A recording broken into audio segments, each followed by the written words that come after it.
we'd save the best for last. Although, I gotta say, this has been a pretty awesome lineup of speakers. I hope you've been enjoying this.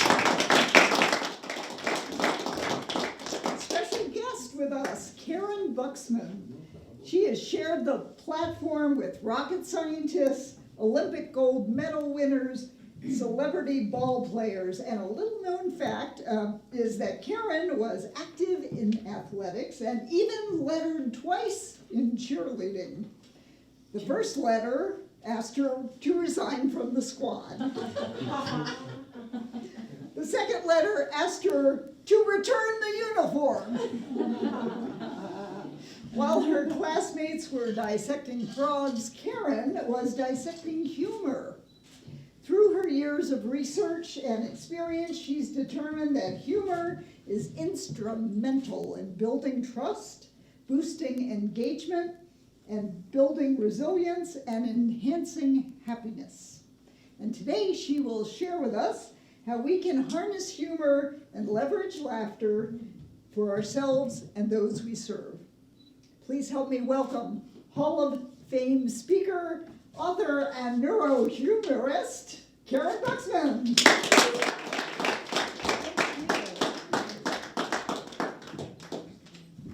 I know what you're thinking. Another neurohumorist? Oh my gosh. You know, we all have our quirks. Mine, I love zombies. I am a huge fan of The Walking Dead. Yeah. And every year to get my fix, I go to this ginormous trade show where 140,000 sci-fi nerds convene in one location over 4 days, the San Diego Convention Center for Comic-Con. Inside the convention center are acres and acres of displays by Pixar, Marvel, Disney, with superheroes and action heroes and zombies. I found myself mesmerized at the display of Walking Dead.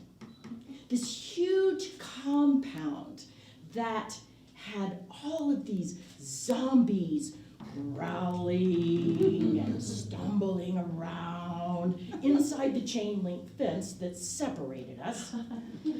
And these were professional zombies.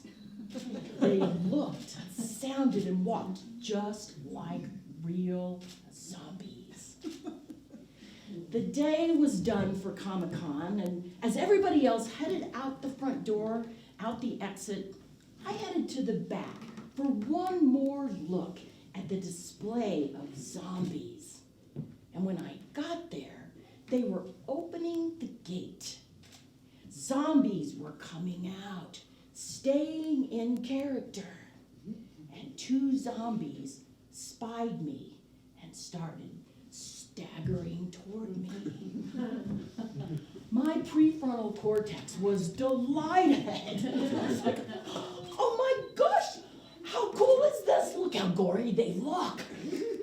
My amygdala, on the other hand, was nudging my stomach and going, ooh, this looks dangerous. Let's go. But this one particular zombie started walking toward me, getting closer. His right arm is deteriorating and it's falling off. And as he's coming toward me, my amygdala is still just fascinated. It's like, oh my gosh, this is just like being in the show.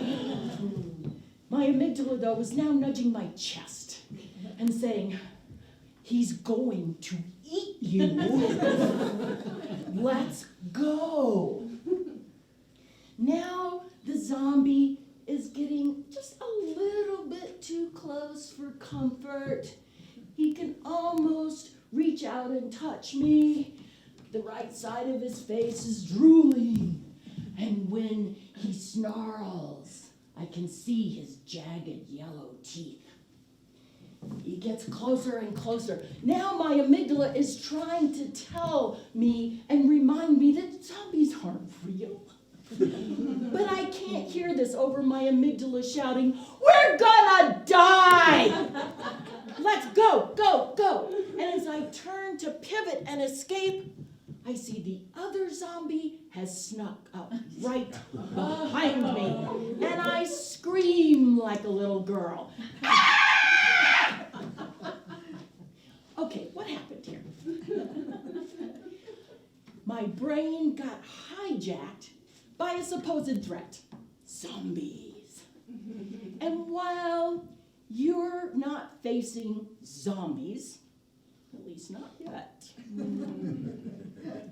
you are facing brain threats every day. Pandemics, politics, murder hornets. Every day, these are things that are vying for your attention. And some of us, our brains are wired so tightly to find threats that we miss the joy, the fun, and the humor in our lives. If you search for it, it's there. Choose humor. It was a Monday morning, 8 o'clock. In an effort to get ready for the week, I was so busy that temporarily, for a few moments, I forgot about my 6-year-old son, Adam. And then it dawned on me, it's time for him to catch the bus, and he hasn't even been down for breakfast yet. And then I heard it. There's a thumping noise coming from above. A mom on a mission. I raced up the stairs, and as I get close to his door, now I can feel the rhythmic thump, thump, thump that's vibrating from the other side of this door, and I'm thinking, what in the world? I push open his door, and there's my first grader, jumping up and down on his bed, swinging his school clothes over his head. He's singing, and he's kicking, and he's dancing, and he's only wearing his underwear and a big grin on his face, and I lost it. I said, what do you think you're doing? And he stopped mid-jump, gave me a big grin from ear to ear, and he said, Mom, don't you think getting dressed in the morning ought to be more fun? I said, no!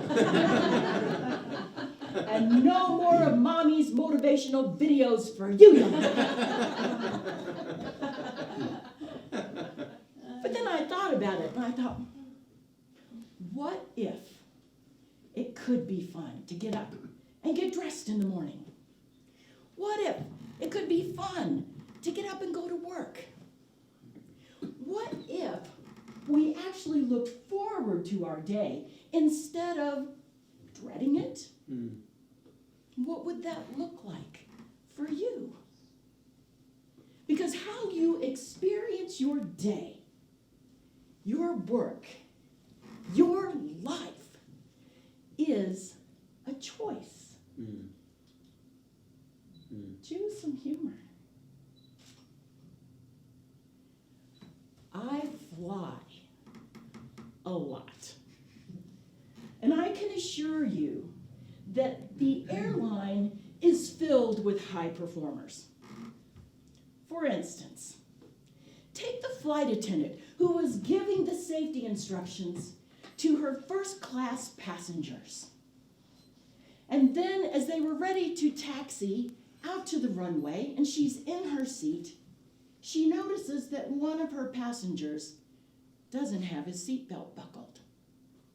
So she walks over, very quietly leans over and says to him, Sir, you need to buckle your seatbelt.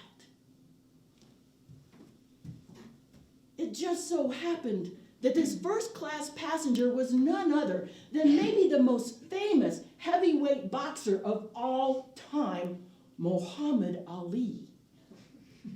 He crossed his arms and says to her, Superman don't need no seatbelt.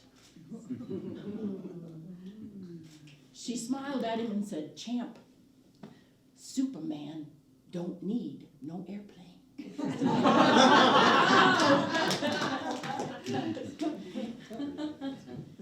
She could have cowered and gone back to her seat, this never happened. Or she could have created a big scene by trying to duke it out with the champ. But instead, she chose to diffuse the situation with humor. She had a choice. And so do you. Choose humor.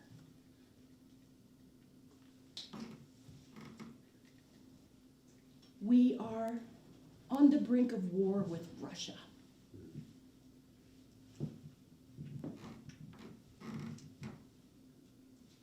We are on the brink of war with Russia.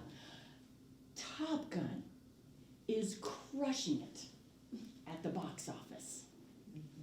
And inflation is, wait, what year is this? 1987. But gas is $1.21 a gallon.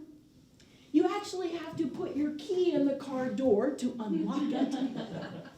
And a smart car refers to the intelligence of the driver. I'm driving to a meeting, and as I glance at my watch, I realize I'm going to be 20 minutes early. What a waste. And I start to visualize my to-do list. What else can I squeeze into this 20 minutes? And then I notice my favorite boutique is just ahead of me, and they are having a huge sale. Not a high business priority, but personally, this is working out really, really well. And there's a parking place right in front. So I zip in. And when I walk into my boutique, I see this beautiful suit calling my name.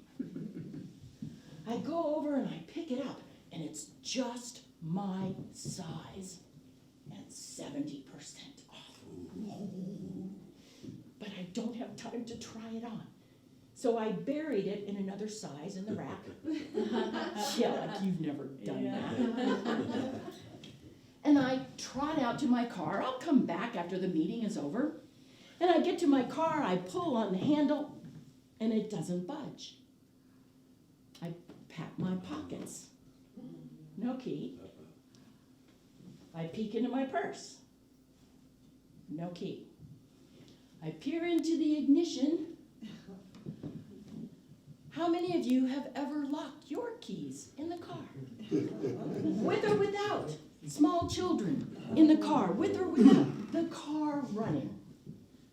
Back in the day, I was so gifted at this that there was a locksmith in my town who would only charge me $25 because I was his very best customer. But I trot back into the store, I find the manager, and I ask her if I can use the phone to call my husband. And he picks it up, and I said to him, "Hey, babe, would you please bring me the spare key to the car?" And he groans. "Let me guess, you locked your key in the car again." I said, "Hey, don't start. Would you please just bring me the key?" He makes this sound, he groans, he says, "Let me guess." He goes, "I'm busy, it's gonna take me 20 minutes to get there, 20 minutes to get back. I'm busy." I said, "I'm busy too. Could you just please bring me the spare key?" Now he tries to be practical. "Well, you know, for $25, you could call your locksmith." Now I'm begging, "Please, just bring me the key."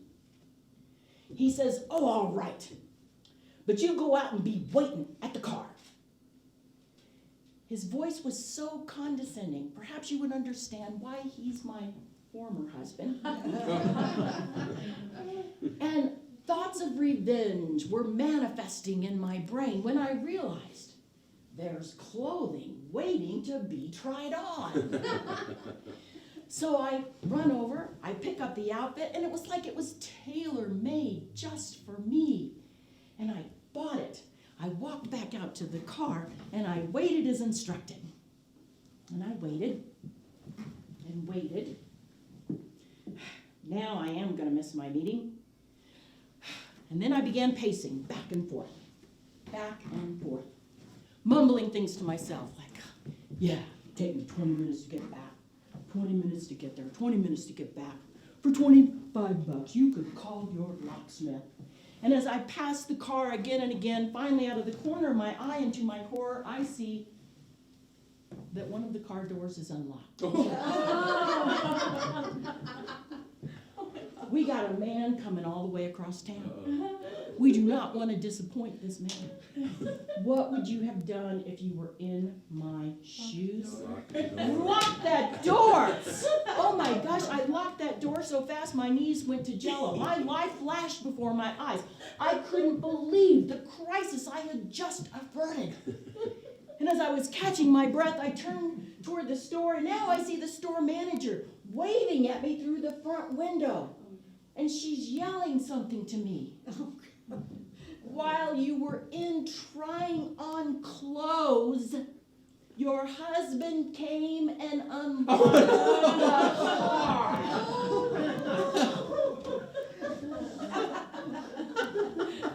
Ladies and gentlemen, that was the best $25 I have ever spent. Choose humor. Thank you so much.